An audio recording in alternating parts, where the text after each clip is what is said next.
Actualité sur un tout autre plan, l'Association malienne pour la protection des personnes atteintes d'albinisme, en partenariat avec Voice, a organisé une journée d'échange et d'apprentissage avec les hommes des médias et les slameurs sur la Convention internationale des droits des personnes handicapées. L'objectif est de véhiculer les bonnes terminologies à utiliser par rapport aux personnes en situation de handicap. Compte rendu Oumar Kouita.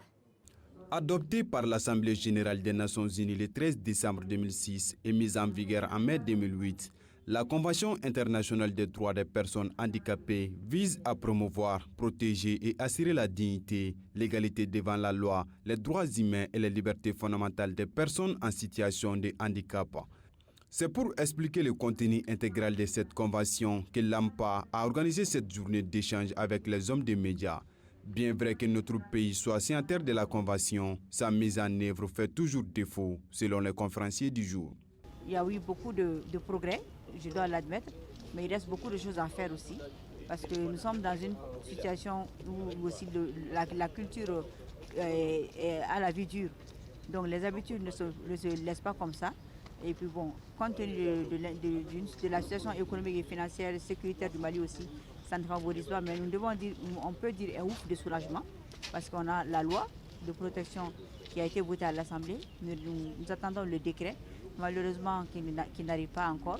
Les personnes handicapées du Mali sont vraiment des gens déterminés, avancés. Et bon, si la loi et le décret est appliqué, ça nous donnera encore plus de force, plus de tonalité.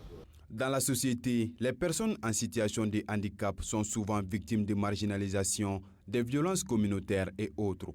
C'est pourquoi la représentante de Voice estime que la population doit changer de mentalité et permettre l'insertion de ces personnes dans la société.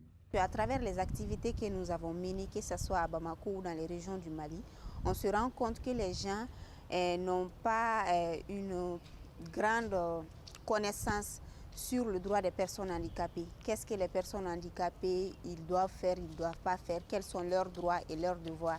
Et ils ont tendance à marginaliser, à stigmatiser les personnes handicapées, à faire la différence. Et il y en a même quand ils parlent, ils disent nous, vous, parce qu'ils pensent qu'il y a une différence. Nous, on veut qu'à travers la journée, vous, les hommes des médias, que vous nous soutenez à dire au peuple, pourquoi pas le monde entier, qu'il n'y a pas de différence entre les personnes handicapées et les personnes qu'on appelle valides. A signaler que dans un rapport publié en 2016 par l'OMS et la Banque mondiale, près de 15% de la population malienne sont vivant avec un handicap.